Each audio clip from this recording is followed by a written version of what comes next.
Let's move on to the next question. 12:45. This is ridiculous. Okay.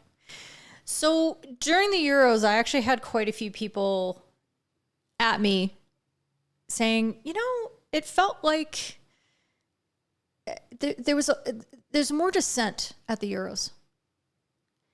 And a lot of people pointed it out, and I thought that was kind of an interesting observation. And I guess because I've been watching some of the Pro League matches over the last little while, and I think it's fair to say that just because I've watched so many matches recently, that in my complete anecdotal, non-data-driven opinion, no, I don't think there was more appealing at the Euros than there usually is.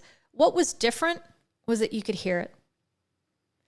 So it was really amazing, I think, for all of us to be able to watch that whole tournament and be able to hear so much of what was happening on the pitch. It was fantastic. And I'm not saying that we don't want fans to be involved in these games because we want to just keep this nice pure sound going. Unfortunately, we need fans. But it was really great to be able to hear the umpires so clearly speaking to each other, as well as speaking to the players and to the video umpires up in the booth. I absolutely ate it up. And I think it was so instrumental for the commentators to be able to catch more of the nuances of what was happening on the pitch. I think for all of you at home, it was also really helpful to be able to see all that. So that was awesome. Unfortunately, that means that all of those pitch side microphones that are all laid out in those parabolic, sound collection thingies, it meant that you heard more of what the players were saying to the umpires as well. So I didn't feel like it was actually any more than usual. One thing we definitely didn't see was swarming or crowding after big decisions. None of that. And that's the thing with perception, is that we only notice what happens, and it's really hard for us to notice what doesn't happen. We have to seriously put our minds to it. If you feel like that doesn't reflect your experience watching the Euros, please do let me know. I think that would be, that would be nice to hear. But getting back to Simon's point specifically was, he was asking more about what you do when it's not just appealing for calls, but there's this sort of climate or culture around blaming the umpires for things that are happening. And again, if you're watching this tournament, you're watching the Spanish men do this of note. It's quite evident, actually, what happens when a call that they believe should have gone a different way does not. And then it leads to a goal or a big decision. And there's a noticeable change in their demeanor towards how they're playing. It's not true of the Spanish women anymore because they've been coached out of it. So what I don't want anybody to take out of this kind of conversation is that, Spanish players do this. Bullshit. It's not. It is what is accepted culturally within a community and a team. And it's got nothing to do with whether you eat certain foods or you live on a certain coastline or anything like that. No, culture is learned, it's taught, it's promoted, it's encouraged, it's accepted, or it can be changed through education and discipline. So saying that, we can bring that into this little point that Simon has here about blaming umpires.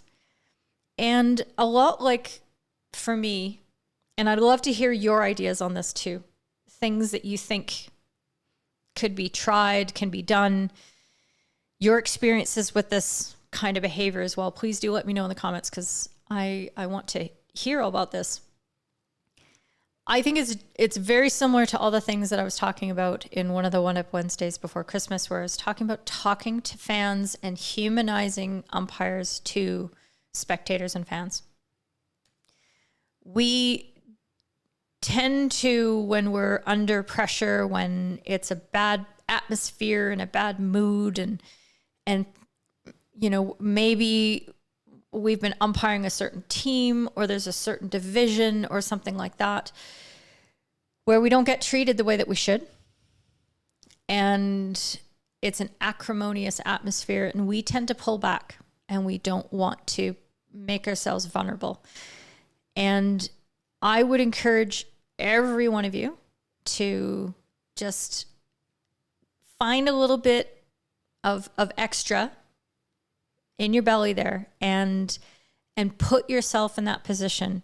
Humble yourself enough to be prepared to listen, but also have the confidence in your role as an official, as an umpire, that you are a big part of this game, and your performance, your job in the game requires respect and understanding from the participants. And in order to generate that understanding, you got to talk to them.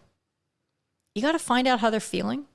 You got to find out what their positions and objections are. And at the end of the day, when you spend this time being a human being who cares about the sport, who cares what happens out on the pitch that day, who wants the players to have a great game, have their best game they can possibly play, and to do your job and to serve that game to the best of your ability, when the players realize that and they know that,